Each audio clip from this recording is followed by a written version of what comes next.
ज्योतिस्वर ज्योतिस्वर बे रावा बे सयखान बिजाबाव हाबनानै दङ। दा बे परमहंसनि माबाखौ रावखौनो जों दिनै फोसावगासिनो दङ।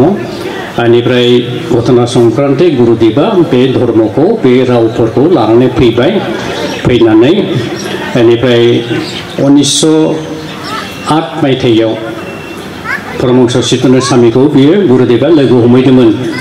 लोगो हमनानै परमहंसनि खाथियाव शिबनारायण खाथियाव बियो अजद होबाय, बे बाबा नोंथांनि धर्मखौ लानानैब्लाबो दाबो जोंखौ आसामनि उच्च हिन्दु ब्राह्मणफ्रा मेस होननानै मुगैयो।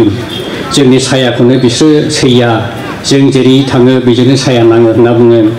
दखाने पहारे जोंखौ अबहेला खालामो। जोङो बिसिनि न'आव थाङोब्ला साया जायो, बेखौ जों लिरनानै गारबोनाङो। बेबायदिनो बियो अजद होबाय। तखन परमहंसआ बुङासै जे भारतबर्षआव नोंसोरखौ मुगैनो हानाय बेबायदि आरो क्षमता रावहाबो गैला। जे नोंसोरखौ मुगैदोंब्ला उच्च हिन्दु ब्राह्मणफ्रा होमबा नोंसिनि थाखाय मोनसे खामानि आं मावहरनोसै।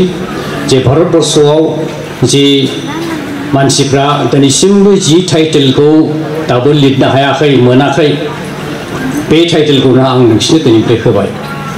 बे टाइटेलानो नोंसोर दिनैनिफ्राय जायफ्रा मेस दं, मेस लिरदोंमोन, बेखौ नोंसोर गासिबो ब्रह्म उपाधि ब्रह्म टाइटेल लिरहैजोबदो होननानै परमहंसआ बे उपदेशखौ गुरुदेव कालिचरणनो खिन्थाबाय आरो होबाय। ओमफ्राय थिग बे समावनो एजि लैनि साहाबा गवालपारायाव बाहर पार्टिना दंमोन। एजि लैनि साहाबा जाहैबाय ब्रिटिशनि डेपुटि कमिशनार। बेनिफ्राय माखासे गावनि भक्त लोगोफोरखौ गुरुदेव कालिचरणा कयेकटा मेम'रेन्डाम लानानै बेनिफ्राय बे माबानावनो एजि लैनि साहाबनावनो बियो थांनानै बे मेम'रेन्डामखौ लिरनानै हैबाय।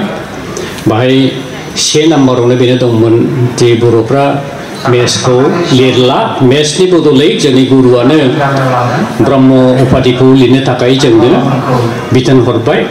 दा नोंथाङा बे माबाखौ मानिनांगौ जाहैदों, जोंनि डिमान्डखौ मानिनांगौ होननानै एजि लैनि साहाबनाव बे दरखास्त'खौ होबाय आरोखि। बिनि बाहेरा आरो कयथा दंबावोमोन, बे बिजाबाव दङ।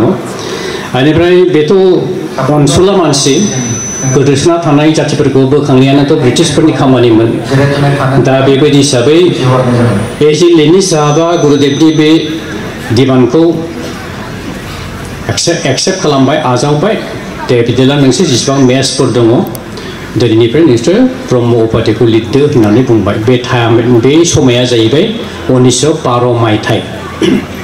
1912 मायथाइयाव बेनिफ्राय गुरुदेबा ब्रह्म उपाधिखौ लिरनो हानाय बेबायदि क्षमताखौ मोनबोबाय एजि लैनि साहाबनिफ्राय।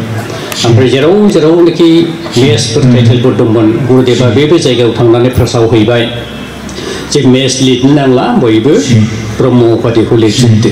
बेबायदि हिसाबै बे गासिबो ब्रह्म जाजोब्बाय। जेराव थांनो हायाखै बिसोर मेसैनो दाबो जों नुनो मोनो आरो। दा बेबायदि हिसाबै मेस लिरबाय, मेसआ गैला, ब्रह्म लिरबाय।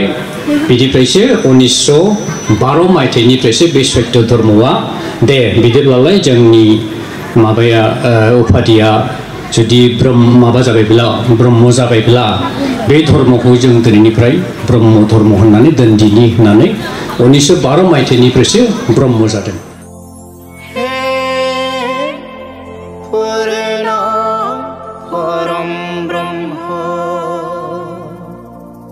ज्योतिस्वर ज्योतिस्वर